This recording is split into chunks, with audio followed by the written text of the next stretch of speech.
Hello, everyone. I'm the storyteller, and I'm happy to be here with you today.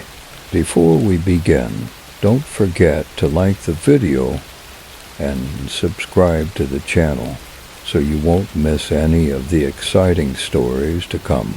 Where are you watching this video from and at what time? Leave a comment.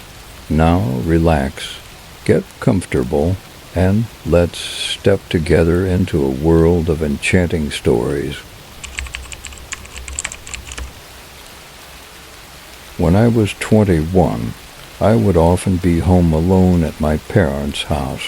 The house sat right next to a small pond in our backyard, and on the other side of the pond was a little town park. The neighbors around us were spaced out, and this area was wealthier and more isolated compared to the rest of the town. My parents were well off, and we had several homes, so I was often home alone. One summer night, I don't remember if it was the weekend or a weekday, but it was probably a random weekday because I was on break from school. I was sitting in the sunroom at the back of the house watching my favorite show. It was my favorite room during the summer because it was cool and had the best breeze from the pond through the open windows. I was sitting on the corner of the couch, right by the window, when I suddenly heard splashing from outside. At first I thought it might be a goose or a duck, as they sometimes made noise like that.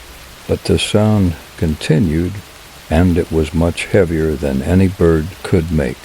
I lowered the volume on the TV and tried to listen. The splashing persisted, but it was too heavy, like someone was swimming. My heart started racing. I opened the door to the deck to see what was happening. Darkness swallowed the pond, and just as I switched on the backyard lights, the splashing stopped, accompanied by a strange humming sound from a man. A chill ran down my spine. I wondered if it was a neighbor swimming, but that seemed too odd.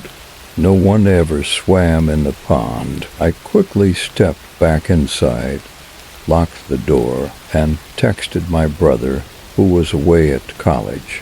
He didn't reply right away. I tried not to scare myself, but it was impossible to focus on the TV after that. I looked outside again, but all I could see was darkness. The TV was still on, its light spilling out into the yard. And then I heard a faint sound of footsteps on the wooden deck. My heart pounded as I rushed to turn off the TV. As the room plunged into darkness, I suddenly heard heavy breathing right outside the window.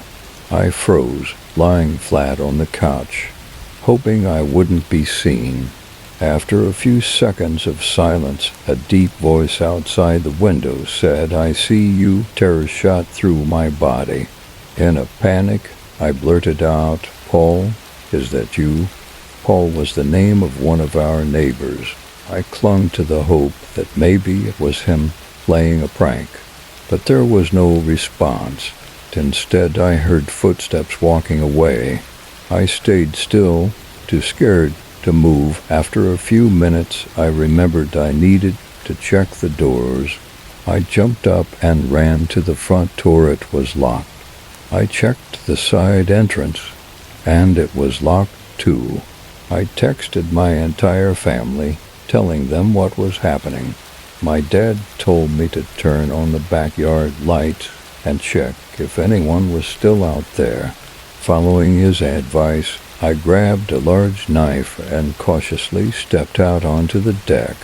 As I stepped outside, I noticed wet footprints, fading as they dry, left by someone who had clearly been barefoot. I followed the trail around the side of the deck, and that's when I stopped in my tracks.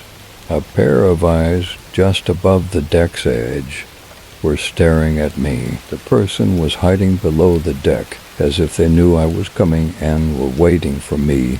My heart nearly stopped. I turned and bolted inside, immediately calling 911. I locked all the doors and waited for the police to arrive. When they did, I felt a wave of relief, but they couldn't find anyone in the yard. They asked if our family had any enemies, but I couldn't think of anyone who would do something like this. After a quick check of the area, they left. That night, I shut every window and turned on the air conditioner just to feel safer. The next morning, I was relieved to wake up to sunlight.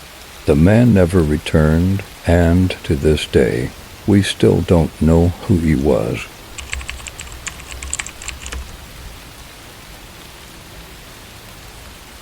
I have a dog that I take for a walk 3 times a day, in the morning, in the afternoon, and finally at night. Every time I follow the same route, starting from our driveway, which leads to a cul-de-sac parking lot of the condominium complex where I live. This detail will soon make sense as I tell you this story. On our night walks, I always go fairly late, though I'm not sure why. It has just been a habit ever since I got him, and it has never been a problem until one night. When I began our last walk of the day, we followed our usual route. I had a flashlight with me since the parking lot didn't have any lights, and I was listening to music, but only with one AirPod, so I could stay aware of my surroundings in case I heard something unusual, and I did. As we approached the parking lot, I began hearing something of us. At first, I was too lost in the music to pay attention, but then my mind caught up, and I stopped. I took out my AirPod and stood still, listening carefully to see if I had imagined it. And then I heard it again, a voice speaking ahead of me, though I couldn't see anyone. Instead of turning back, I did something foolish. I kept moving forward, thinking it was all in my head, but something felt off. I stopped again after walking a few more feet, right next to where the cars were parked, shining my flashlight everywhere in front of me. Then the creepiest thing that has ever happened to me occurred. I heard a muffled voice, like that of a child, saying the word help. My heart dropped, and I was frozen. I frantically moved my flashlight around, trying to find the source. I was sure it was coming from the cars, but I couldn't see a child or anyone else nearby. It was just me and my dog, who didn't seem to notice anything as he was sniffing some bushes. Then I heard it again. The word help was spoken 3 more times, coming from my left, where the cars were parked. I began to panic even more.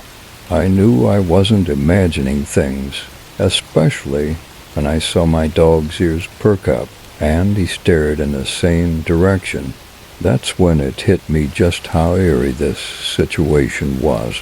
After hearing it multiple times, I realized that the voice didn't sound entirely like a child. It was a strange mix between a child and an adult. Every time the word help was spoken, the voice remained muffled and monotone, without any sense of urgency or emotion. That was when I couldn't take it anymore. My dog and I ran straight home. When I got back, I tried to explain what had happened to my mom. She was just as confused as I was, and I suggested we call the police, just in case someone really needed help. But she didn't think it was necessary.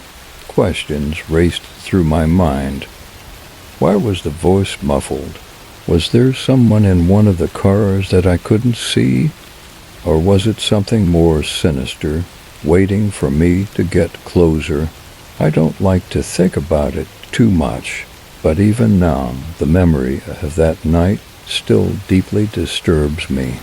This picture shows the spot where I had stopped, taken out my AirPods, and heard the voice coming from ahead on the left. I got closer and heard it coming from my left side, near the parked cars. I know there's a condo complex on the right, and some might think the sound came from there, but I clearly heard it from the direction of the cars. At the time, all the vehicles parked there were large trucks and SUVs, making it difficult to see anything from where I stood. I never figured out what it was.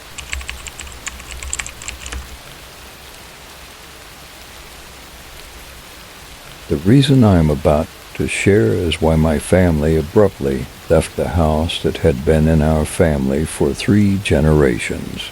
Growing up, I often struggled with depression, a feeling of being lost and out of place.